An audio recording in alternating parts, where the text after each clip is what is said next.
Good afternoon, and welcome to the National Press Club. My name is Angela Greiling-Keene. I'm a reporter for Bloomberg News and the 106th president of the National Press Club. We are the world's leading professional organization for journalists, committed to our profession's future by hosting events such as this while fostering a free press worldwide. For more information about the National Press Club, please visit our website at www.press.org. To donate to programs offered to the public through the National Press Club Journalism Institute, please visit press.org/institute. On behalf of our members worldwide, I'd like to welcome our speaker and those of you in the audience today. Our head table includes guests of our speaker, as well as working journalists who are club members.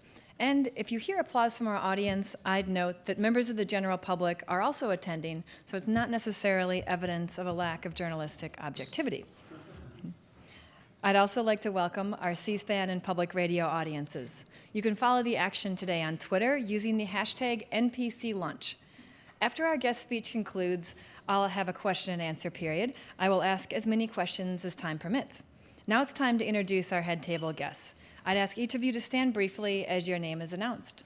From your right, Mike DeSen, senior editor of Kiplinger.com. James McTagg, Washington editor of Barron's Magazine. Mark Scheff, staff writer at Crane's Investment News. Michael Lindenberger, Washington correspondent for the Dallas Morning News. Paul Merian, Washington bureau chief for Crane Chicago Business. Chet Helk, SIFMA chair and CEO of Global Private Client Group for Raymond James Financial. Allison Fitzgerald, finance and investigative reporter at the Center for Public Integrity and the chairwoman of the National Press Club Speakers Committee. Skipping over our speaker for just a minute, Kasia Klimasinska, a U.S. economy and treasury reporter for Bloomberg News. Kenneth E. Benson, Jr., president of SIFMA. Molly McCluskey, freelance journalist and the vice chair of the National Press Club Freelance Committee. And Cheyenne Hopkins, a reporter for Bloomberg News covering banking legislation.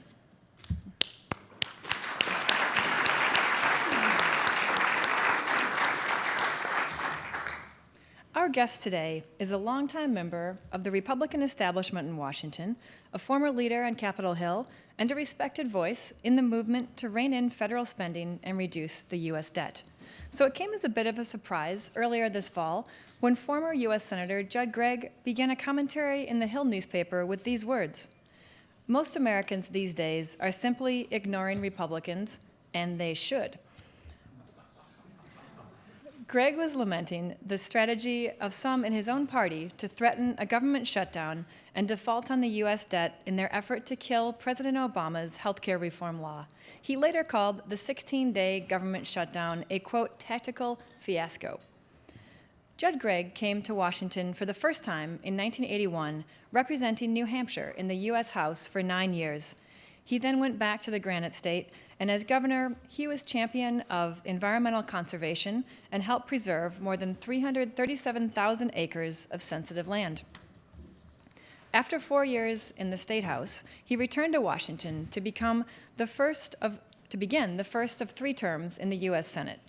His political career was marked by contradictions. He was known to be a staunch fiscal conservative, yet he didn't hesitate to work with Democrats in Congress and in the White House to push policies he believed in. During the financial panic in 2008, Senator Gregg was the top Republican negotiator for the Troubled Assets Relief Program, which set aside $700 million to bail out Wall Street and commercial banks. Just 4 months later, however, he withdrew his name from consideration to become President Obama's first Commerce Secretary, saying he was opposed to the president's economic stimulus plan because he is a budget hawk. Senator Gregg left the Senate in 2010 and joined with former Senator Alan Simpson and New York Mayor Michael Bloomberg to become a leader of a bipartisan group called Fix the Debt. The group is urging elected officials to cut the federal deficit. As a former senator, Gregg hasn't been shy about criticizing Republicans and Democrats alike. His columns in The Hill have touched on everything from tax policy to immigration to health care. Today, Senator Gregg is here as the CEO of the Securities Industry and Financial Markets Association, a trade group that represents the interests of the investment industry. Its members include the securities arms of JP Morgan, Citigroup, and Fidelity. SIFMA spent more than $10 million lobbying Congress in the last 2 years. Senator Gregg is here today to discuss an initiative to ensure investor interests are protected. Please help me give a warm National Press Club welcome to SIFMA CEO and former U.S. Senator Judd Gregg. Very nice.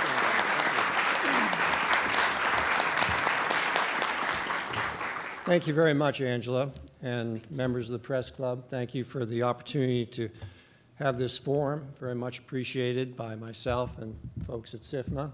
It's a pleasure to be joined here by so many of the SIFMA team and family, and especially by our chairman, Chet Helk, and by our president, Ken Benson, by Abby Helk, and by my wife, Kathy, and to have a chance to talk to you a little bit today.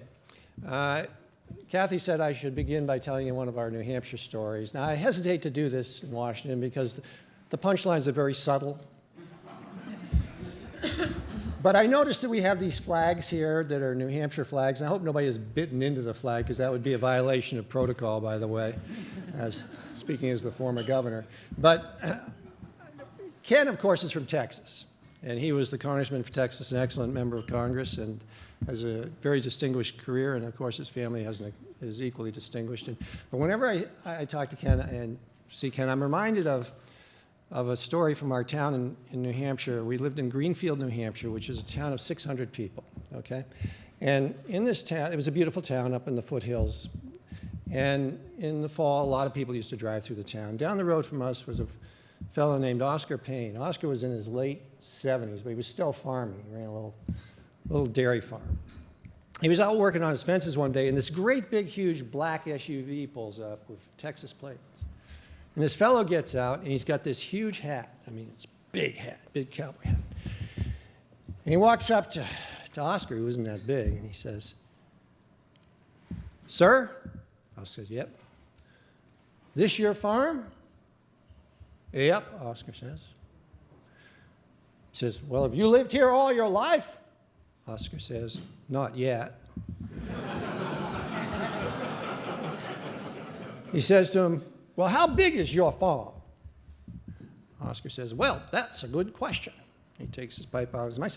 "If you go down the road here, you'll see a birch tree. When you see that birch tree, you take a look, go up that little ridge there, and you'll find a stone wall. You go across, follow that stone wall over there to a bunch of oak trees, and come down there, and you get to the road again. You come up here.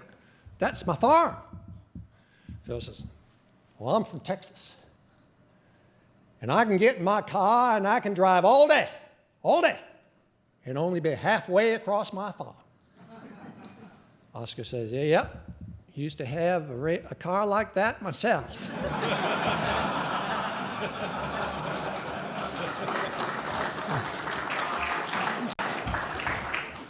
Is applause from the press allowed? I'm amazed. Well, since Kathy told me to tell that story, I'll tell one more story. That way I'll use up all your questioning time. So Oscar also ran the county store, and Mildred Perkins and Mabel Austin had lived in town all their lives. But Mildred and Mabel had fallen out of sorts with each other after about 35 years, because they'd gone to a church social, and Mabel had made a pie that Mildred thought was her recipe, and so forth and so on. So they didn't speak to each other for like 40 years. And Mildred dies.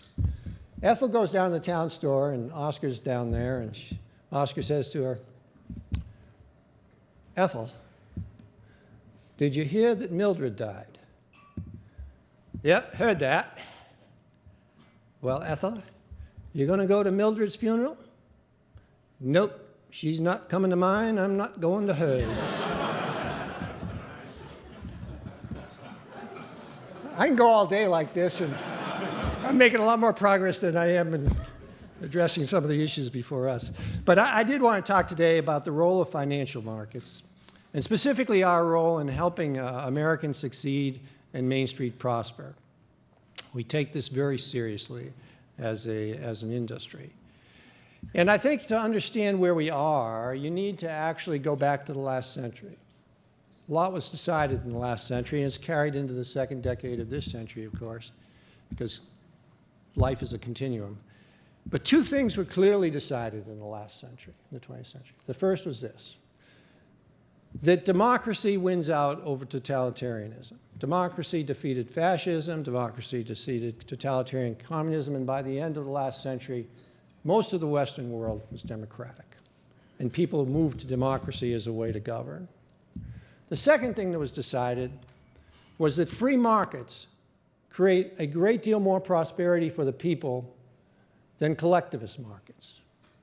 And as a result, again, free markets have become the way, especially of the Western world. And America is uniquely positioned as the representative of democracy, being the world's oldest democracy after Switzerland, and as the representative of free markets, being the most prosperous nation in the world. And the financial markets play a critical role in the success of those financial markets. This point, I think, was made uniquely by Joseph Schiller, who is an economist at Yale, who just recently won the Nobel Prize for economics, when he said this in his book, Finance and the Good Society. The essential challenge for leaders to contemplate in coming to terms with the future of finance is to understand that it can be used to help broaden the prosperity across an increasingly wide range of social classes. Imagine the development of a new laboratory, the funding of a new medical research center, the building of a new university, or the construction of a new subway system. Finance provides the structure to these and other enterprises and institutions throughout society. If finance succeeds for all of us, it will help build a good society. But we're not sure it will succeed. A market economy.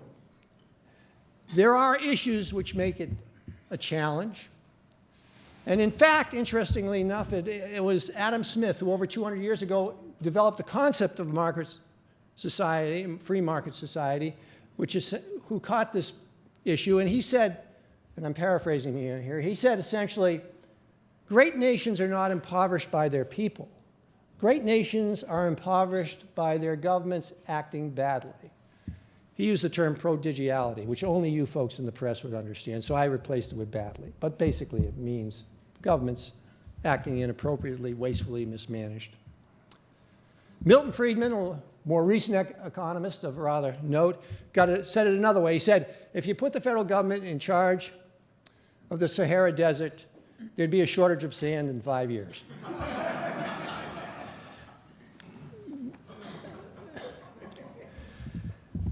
The simple fact is that there are forces which negatively impact the free market economy and democracy's path. And I would like to mention three of them that I think are really of concern today. The first, of course, is our federal debt and deficit. You simply cannot run a country if you run up a deficit and a debt which you can't sustain. We have doubled our debt in the last 5 years. We will triple it by 2020. We are on a pathway which basically puts on us in a debt situation where our debt to our gross national product will equal or exceed other nations who have had extraordinary problems, such as Greece, Italy, Ireland, Iceland, France. We have the advantage, of course, of being the world's strongest economy and the world's currency, and therefore we have more running room. But the simple fact is that if we continue on our present plan, at some point, there is going to be a challenge to our currency and its viability. And when that challenge occurs, it will lead to either significant inflation or some other financial event which will inevitably lead to a diminution in the standard of living of the American people. And it will impact our democracy and our markets. And we need to address it. And hopefully, we'll see our Congress come together. They've got the folks together in a room now, I guess, to try to do some part of this over the next few months. The second issue that we have, which is a concern in my opinion, is the piling on of federal regulation. We in the financial markets business totally support appropriate regulatory activity, embrace it, want to work with regulatory agencies to create constructive regulatory activity. But we're getting a few more regulations than I think anybody expected. Every 2.8 days, a new regulation comes out dealing with the financial markets, every 2.8 days, on average. We've received now 15 million words under Dodd-Frank. That represents 22 volumes of War and Peace, which would be about this high if they were placed on this table. And we're only 39% of the way through Dodd-Frank. So we got another 20 million words to come. This type of excess is driven in large part by an attitude which essentially says to folks, listen, we the regulators know better how to deal with your life than you do. We want to take risk out of your life. You shouldn't have risk in your life. We are basically going to be in charge of your life through regulations. It's a bureaucratic excess in many ways. There is no question that an appropriate regulation is needed in a market economy, but that at some point, if you go too far, you end up constraining that economy because the energy, instead of going to creating economic activity, goes to responding to basically the issues raised by the regulators.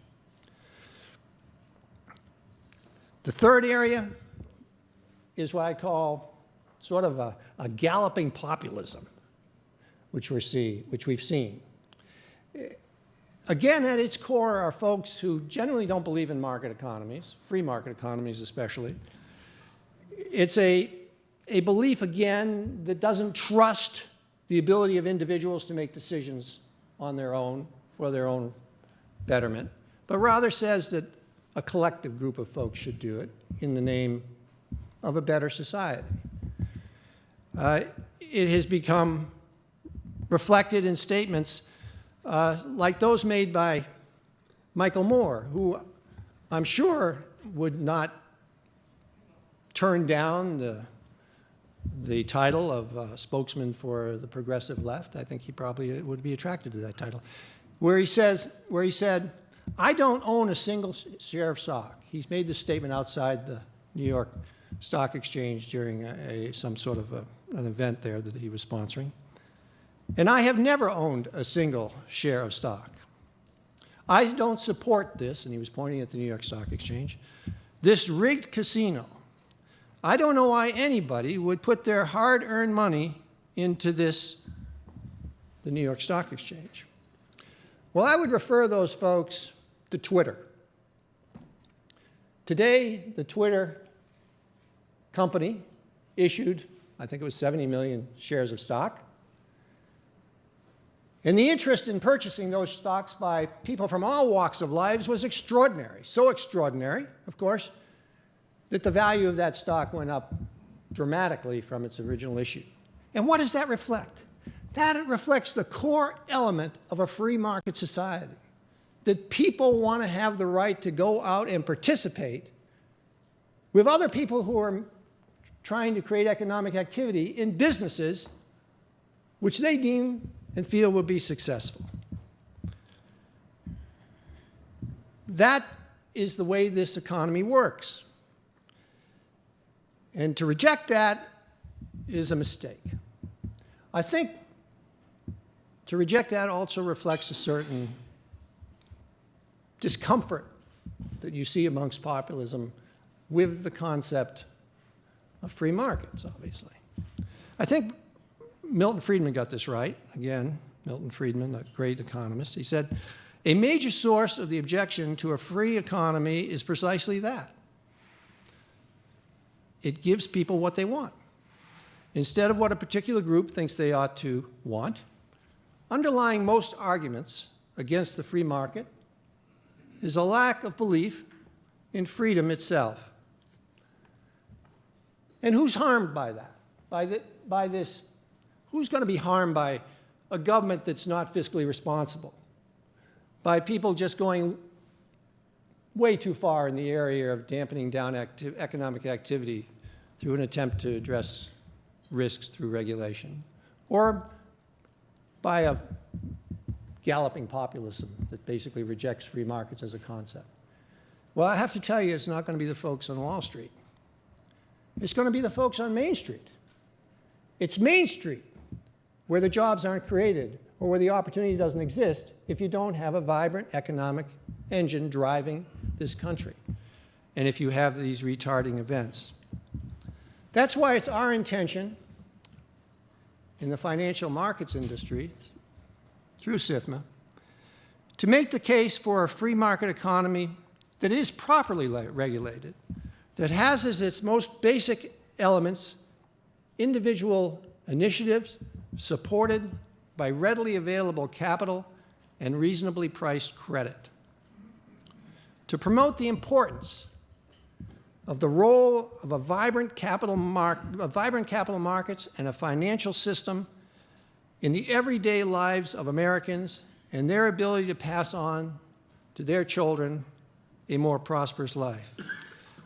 We intend to essentially reconnect with the American people by reinforcing the fact that the financial markets' basic purpose is to help Americans succeed and to allow Main Street to prosper. We intend to do this by basically concentrating on 4 major areas. The effort will be primarily an attempt to make it clear to folks in a very personal way how important it is to their day-to-day life that the financial markets participate in our economy in an aggressive and positive way.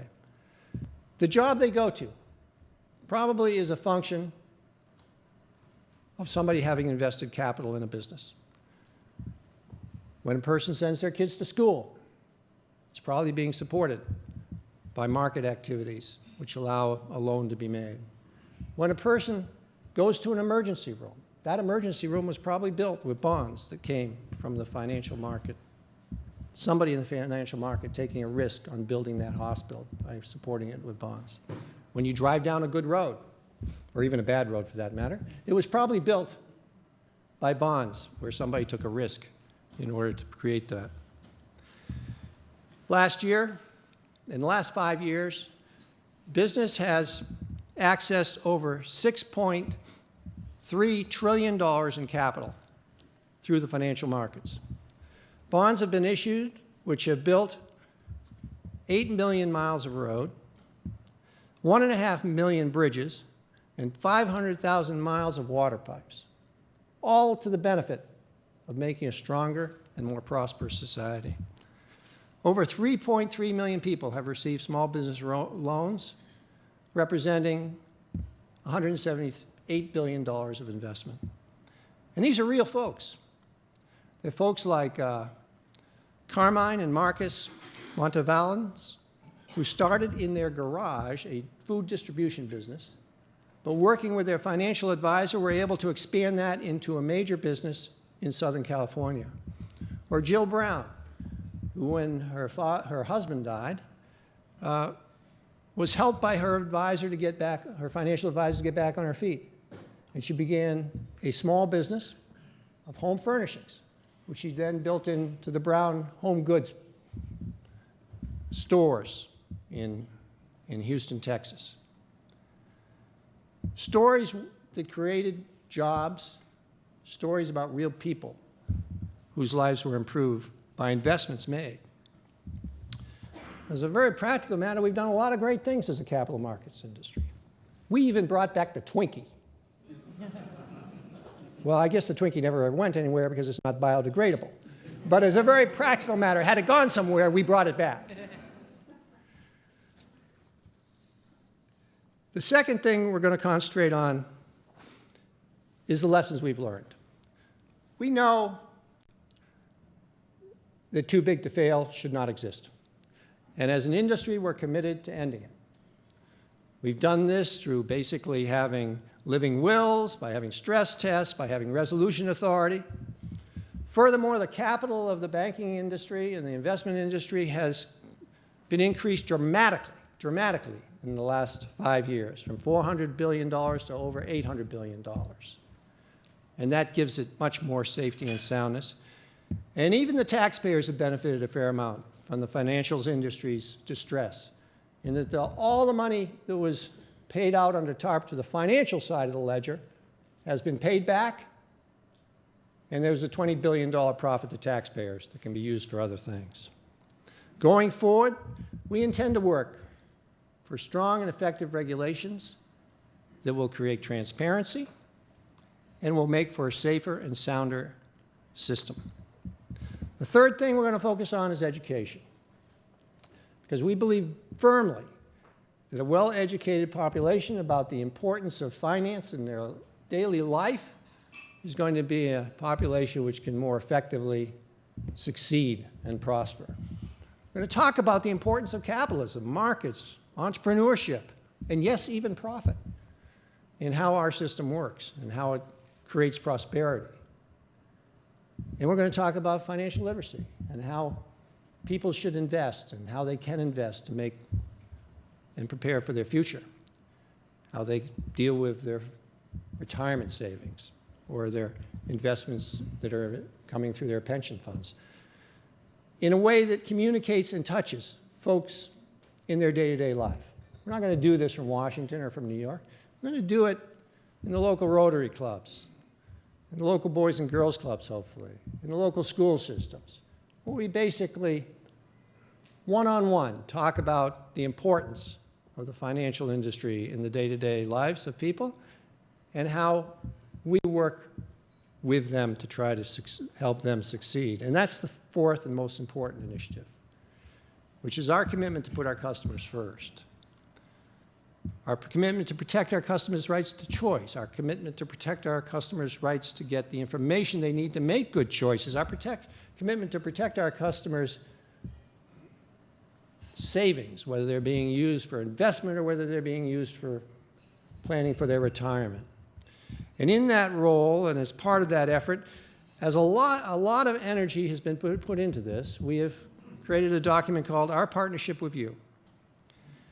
And essentially, this is a statement of rights that our customers have and should have and that we are committed to as an industry. This was not written up by one or two folks sitting down one afternoon and thinking it through. This spent John Morello over here and his group at SIFMA worked with hundreds, actually thousands, of members of the industry to try to make this work and come together with this partnership of you so that people were committed to it and bought into it in a way that made it clear that we do put our customers first. And let me just read a few of the points in this. I have to put on my glasses to do this, assuming I brought them, which I may have not brought them.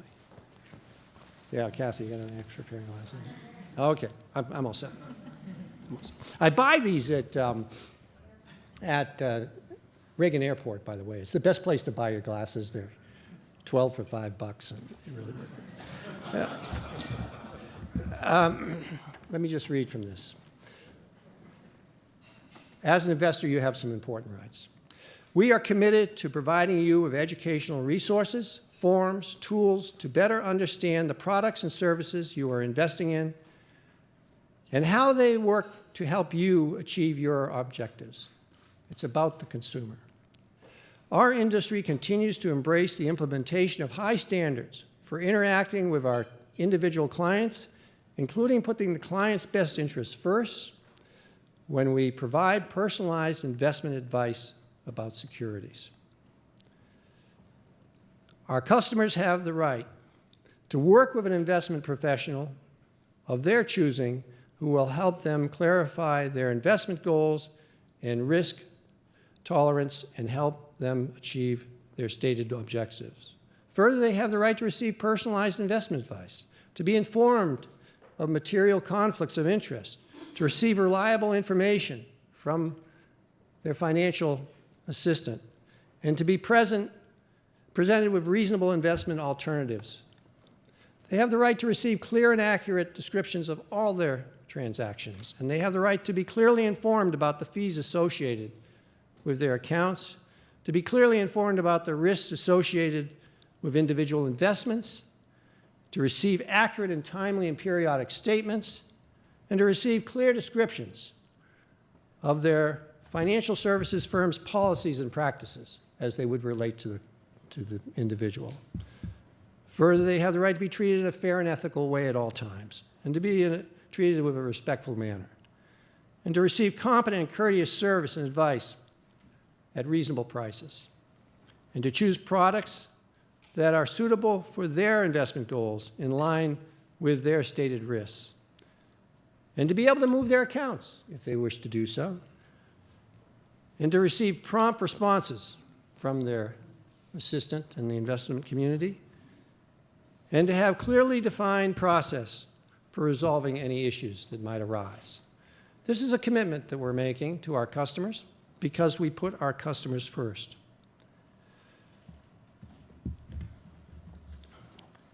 Joseph Schiller, again, makes the point that the better aligned a society's financial institutions are with its goals and ideals, the stronger and more successful that society will be. If its mechanisms fail, finance has the power to subvert such goals, as it did in the subprime mortgage market of the past decade. But if it is functioning properly, it has the unique potential to promote great levels of prosperity. This is the direction we're going to go. We are going to align our efforts with the purposes of the people who we serve and of a good society. We know that Main Street is the engine of the American economy, but it's the financial markets and the resources they bring to Main Street that is the fuel of that engine. This is the American advantage, that people who are willing to go out and take a risk and put their sweat equity into pursuing their dreams are able to find other people who are willing to support them with capital and credit at a reasonable price. We have this advantage as a nation, and we as an industry are totally committed to it. The financial industry is going to work to be an extraordinarily strong and positive force for helping our customers pursue their dreams. We are going to work to make sure that we can help Americans succeed and Main Street prosper. Thank you very much.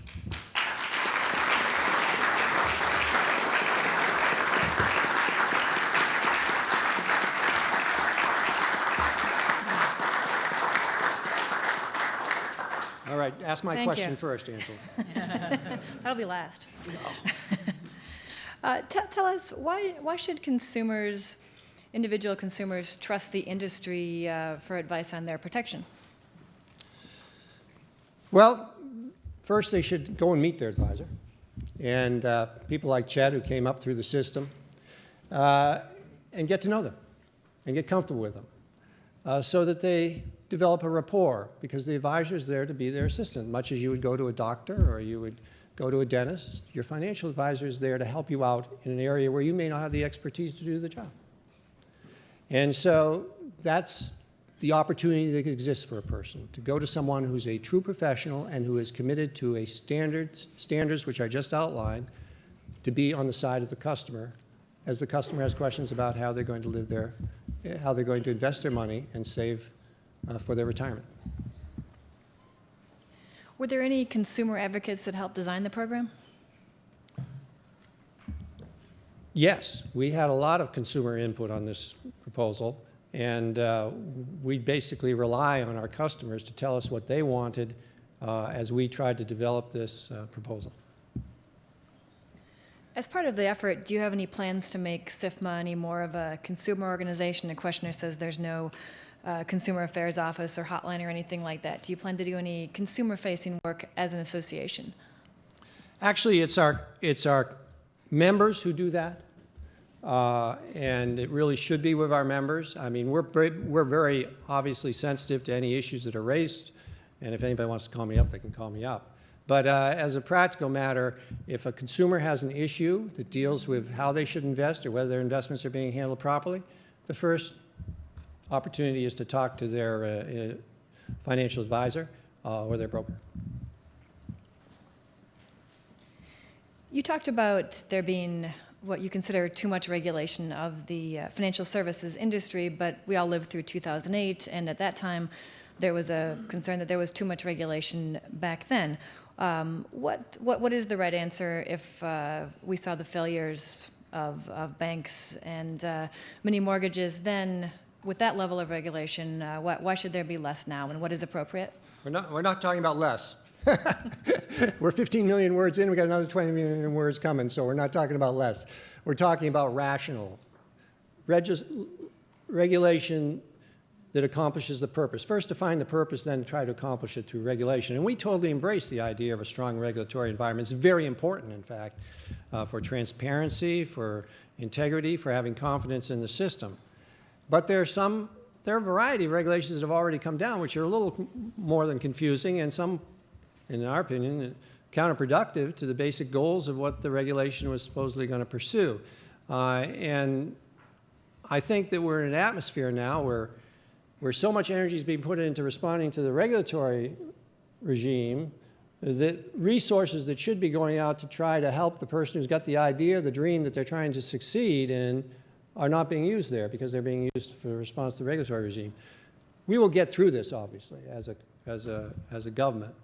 But as we move towards resolving all the issues raised out of 2008, and there were some very legitimate and serious ones, we just have to be sensitive that we don't want the pendulum to swing so far that we undermine the basic strength of the American economy, which is that it is a free market where people do take risks in order for it to succeed, and where you basically want the financial sector to be properly regulated and where the financial sector is willing to be constructive in that regulation without overwhelming the ability of the financial sector to be an effective player and an aggressive player in promoting the opportunities for prosperity that individuals find and want to pursue.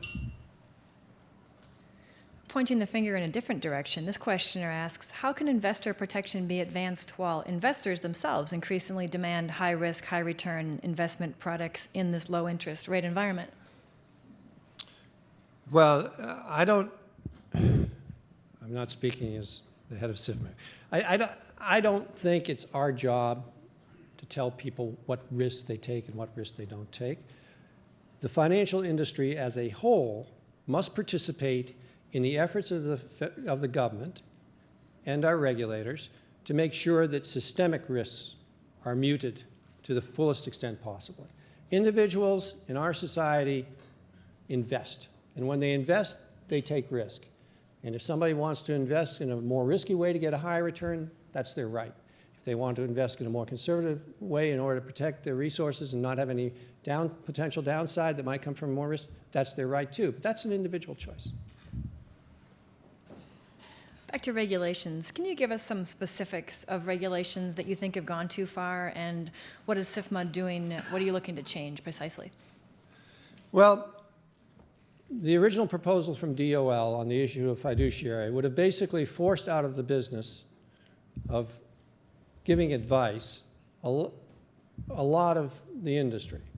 And the loser in that would have been the consumer, because the consumer, especially the consumer who does not have a huge IRA or a huge 401k.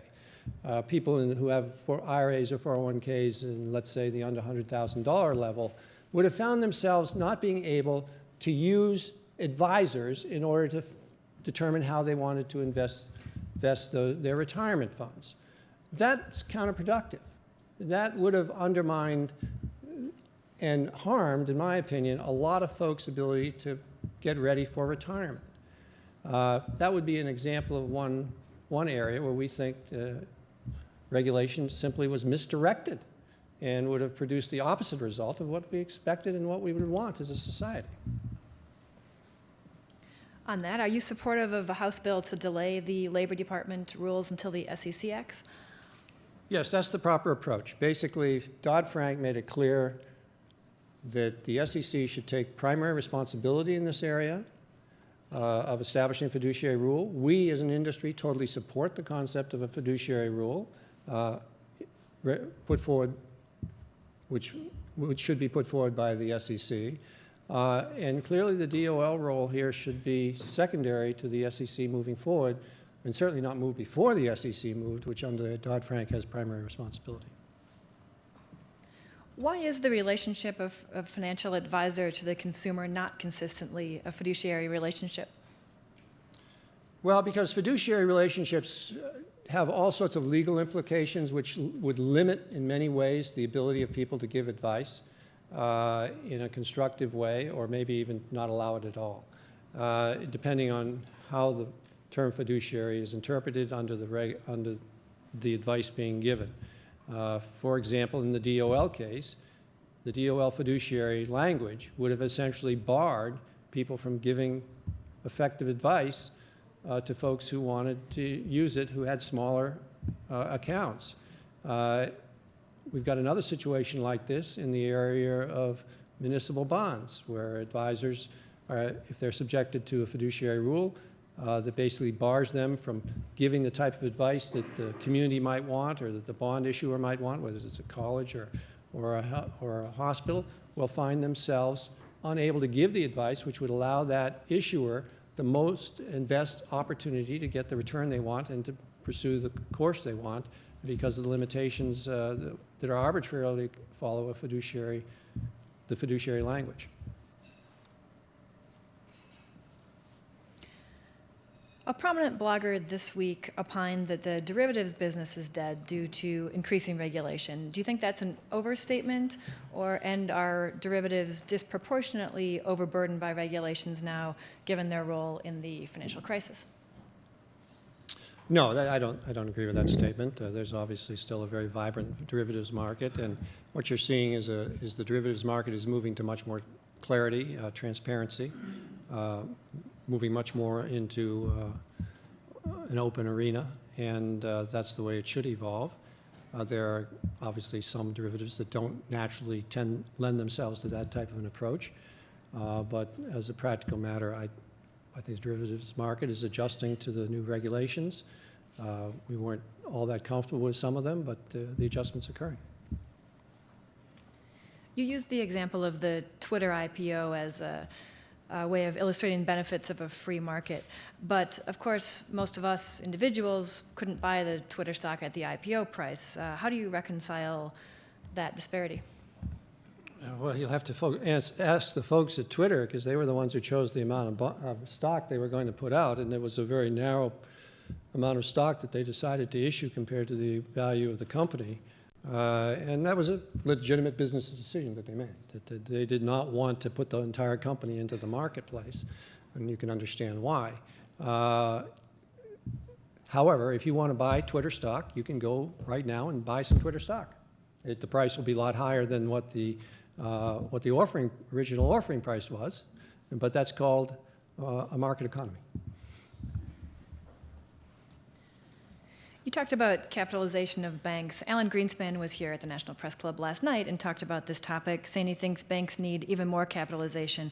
Do you think progress that's been made so far is enough? No, I think that you need to turn to this question constantly, and obviously the regulators who have responsibility in this area are. The issue of what is the proper capital is a very legitimate question, because at a certain level, if you require too much capital, you basically contract dramatically economic activity, because money that's being used for capital can't be used to be put out through investment or lending. But there's no question the issue of capital is at the core of a sound banking system, so it should be constantly looked at. But there has been huge progress on the issue of capital, huge progress. And the American banking system especially is very well capitalized relative to the rest of the world right now. You talked about the importance of confidence in our public markets. This questioner says the growing threat and risk of cyber attacks could undermine that confidence. Is there a role for the financial industry to address cyber security and information privacy? Well, that's a great question. We consider this to be one of the truly big issues that we confront as an industry. I know that Chet's firm spends a tremendous amount of time on this question, as do all firms. Cyber attacks can be for the purposes of gaining proprietary information, which could then be used in a criminal activity, or it can be for the purposes of shutting down the industry and disrupting the commerce of the country. The industry fully recognizes the seriousness of this and is moving in all sorts of fronts to try to address it. Let me just tell you about one that Ken Benson essentially oversaw with Tom Price in our office. And basically, that is, we set up what amounted to, we've done it twice now, a test case of an attack, of a variety of attacks on the investment community and on the exchanges. It was called Quantum Dawn 1, and now it's called Quantum Dawn 2. And it was a very successful, highly intensive exercise. It involved a tremendous number of business entities and banks and investment houses. It involved the entire relevant part of the federal government, including the Treasury and Homeland Security and the Fed and other agencies. And it was the attacks were structured by independent groups, which we hired, basically, to figure out what would be the most vulnerable places and where the attacks would come from, without us knowing about them. And there was basically a process of replicating what might happen in an attack, and we learned a great deal from this. And the Quantum Dawn exercise occurred last July. We expect to do it again. But I will say this, the systems which were in place to try to respond held up fairly well. We know their gaps, we know their problems, but on balance, we were reasonably comfortable with the fact that the industry is doing a good job of trying to get ready for this type of a threat, which we consider to be an extraordinary threat.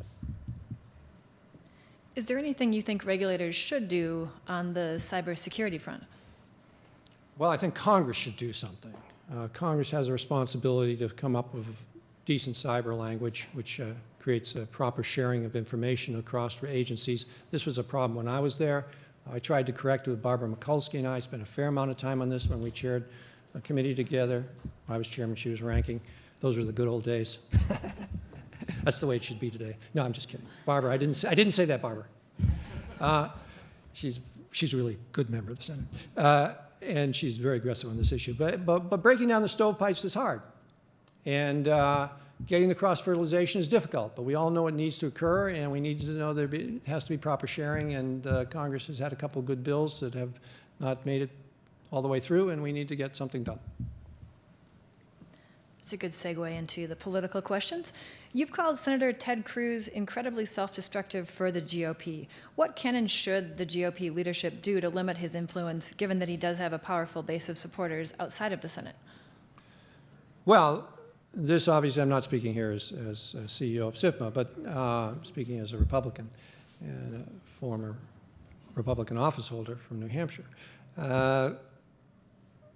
You can't do anything about a member of the Senate. It's right to say things, and you shouldn't be able to. You know, I think it was Dick Lugar who used to describe the Senate as 100 carrier task force moving around the halls of Congress. Everybody has their own power center in the Senate. And Senator Cruz has decided that he has these issues he's going to pursue.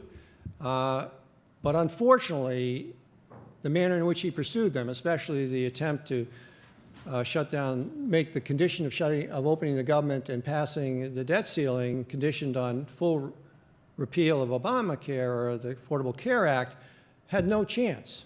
It had no chance from the beginning. And therefore, there was never an opportunity that it was going to lead to governance. And what the American people want today, and what the Republican Party, in my opinion, has to do in the near term, is govern. It has to participate in the governance of this country. It has to work across the aisles to solve our deficit problem, to solve our immigration problem, to solve the GSE problem, and move forward as a nation that is actually addressing the issues that are critical to the everyday lives of Americans. And you just can't stand in the corner and shout out phrases. You got to be willing to come up with ideas that can go across the aisle and work. Doesn't mean you have to give up your philosophy in any way, or your commitment to your basic goals. There are a lot of places where you can cross the aisle and still maintain your basic philosophies. And there are a lot of good folks on the other side of the aisle, at least I found this when I was in the Senate, who are willing to work with you. and who are willing to try to govern. And that's where, if the Republican Party wants to do something that reestablishes its credibility with the American people, I would say it should start governing. And as should the president, by the way. Will SIFMA support moderate Republican candidates in 2014 primaries if they find themselves running against Tea Party-backed candidates?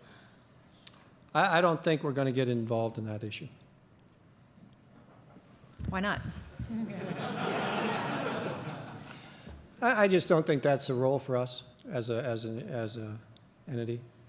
We're going to support people who support the free market, who understand the importance of the financial markets to improving the lifestyle of Americans in their everyday life, and we'll be there to help Americans have a more prosperous lifestyle. Does the U.S. deserve to have a lower debt rating now that many members of Congress have shown themselves willing to default? Of course not.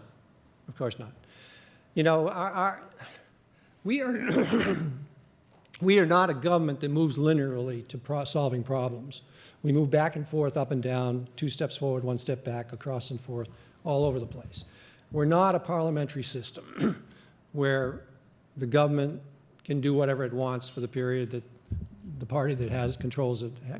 We are a Madisonian-created constitutional government built off of set checks and balances, where both parties have to be consulted to move forward, and there has to be some consensus, and almost all major issues have to be addressed in a bipartisan way. It takes a much longer time to accomplish that than if you're running a parliamentary system. What I think the more sophisticated rating agencies see is that we are making progress on this road.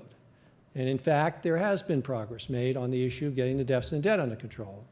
The 2011 budget agreement was a $900 billion down payment on the discretionary side. The fiscal cliff was a $600 billion down payment on the tax side. And now we have the sequester in place, which is technically a $1.2 trillion payment, again on the discretionary side. Not the right way to approach it, but that's a forcing mechanism to hopefully cause the Congress and the President to return to the table and reach an agreement on the entitlement accounts, which is where the real problems are. And the process is going on now with the Budget Committee negotiations, chaired by Senator Murray and Congressman Ryan, is an opportunity to move the ball further down the field, to continue the process of resolving our fiscal issues. And I think most rating agencies are sophisticated enough to understand that this isn't going to happen overnight, but that there is progress, and we are hopefully moving in the right direction. In fact, I think we are moving in the right direction. You talk about the importance of both sides of the aisle working together, yet, of course, you're here speaking to us today as SIFMA CEO and not as the Commerce Secretary. Why did you turn down that invitation from President Obama? Well, I've explained this before. It's Kathy and I thought about it a lot. I liked President Obama. He was a friend in the Senate, not a close friend, but certainly somebody I dealt with. He was on the committee that I was ranking on, or chairman of, I can't remember which I was at the time. And when he was elected president, like all Americans, I thought it was a great statement that we'd elected him, and I wanted to try to be helpful. And when he came to me and asked me if I would be willing to serve in his cabinet, I was caught up in the moment and was very appreciative. And so, but Kathy and I talked about it, and you know, when you got up, I should have realized this immediately, but I didn't. My philosophy on fiscal policy was a long way from the president's philosophy on fiscal policy. And you know, the number one job of a member of the cabinet is to be 100% with the president 100% of the time. That's a member of the cabinet's job. And it would have been very difficult for me to do that and maintain my values or my commitment to my values on fiscal policy. So I should have recognized it earlier, and I didn't, and I've always regretted that because I put him in a difficult position. But I will say this, he was extraordinarily gracious in the way he handled it, and I've always appreciated that fact, as was Rahm Emanuel, by the way. Nobody ever talks about Rahm Emanuel as gracious, but he was. And he was the president's chief of staff at the time. And so I'm very, very appreciative of that. But it was just simply wasn't a good fit. How do you see the differences in the Republican Party playing out? Will things get better before get worse before they get better? Again, I'm not speaking here as SIFMA's CEO, okay, John? The way I see it playing out is this. I think that this country is built on the two-party system, and the two-party system is absolutely critical to our success as a nation. We are 330 million people. You can't govern a nation of this size, of this complexity, of this energy, unless you have a process for what we in New Hampshire call sugaring off, getting to conclusion. And the first step in that exercise in politics is gathering people under the big tents of the parties. A multi-party system would be incredibly destructive to our nation because everybody would go to their own corner and you'd never have anybody working together. The two-party system forces people of very large philosophical beliefs under one tent. Over here is the Democratic tent, over here is the Republican tent. We have different philosophies, but the folks under those tents also have lots of different philosophies. And it's a process of building into an agreement which then folds into the federal government system of checks and balances in the Congress. I think the Republican Party is still the right force for good governance in this country on the issue of fiscal responsibility. And I think we have to get back to those themes that have always been at the center of our policies, which is that we believe that this country must live within its means and that we have to have a nation which cares for those who are less fortunate, but in the process, we also have to recognize that we can't have a nation that lives beyond its means for an extended period of time and pass on to our kids a more prosperous nation. So I do think our party will be a very strong voice as we go forward in the next by-election and into the next presidential election. Treasury Secretary Liu previously said we would solve too big to fail by the end of this year. Is it solved? And if not, how can it be solved? Well, great progress has been made on that. As I've said, the capital, which is really the core of safety and soundness, is up by almost 100%. We have the living wills. We have the restitution authority. We have the stress test, the resolution authority. We have the stress test. All of this works together in tandem to basically lead towards making sure that we never have a situation like occurred in 2008. And there are other things that may still be thought of that can be done, tweaks possibly to the capital structures. But as a practical matter, I think we're well down the road to putting an end to, as we should, the concept of too big to fail. We are almost out of time, but before asking the last question, I've got a couple of housekeeping matters to take care of. First of all, I'd like to remind you about our upcoming speakers. On Monday, November 11th, we have Walt Bettinger, President and CEO of the Charles Schwab Corporation. He'll discuss 401k plans. When will we put hardworking Americans first? On November 18th, we will have Gloria Steinem, feminist activist and founder of Ms. Magazine. Next, I would like to present our guest with the traditional National Press Club coffee mug. All right. There you go. Thank you. And one last question. Here at the National Press Club, we do have a tradition of the last question usually being somewhat lighthearted, but we don't usually have the speaker ask it of themselves. But Senator Gregg has asked himself a question. Putting a lot of pressure on me, by the way. He wants to know who won the World Series. Nobody knows here? Big Papi and the Red Sox won the World Series. Hey! Go Red Sox!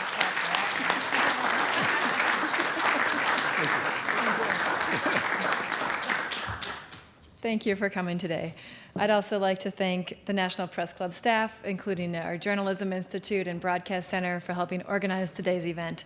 Finally, here's a reminder. You can find more information about the National Press Club on our website, and if you'd like a copy of today's program, you can find it there as well at www.press.org. Thank you. We are adjourned.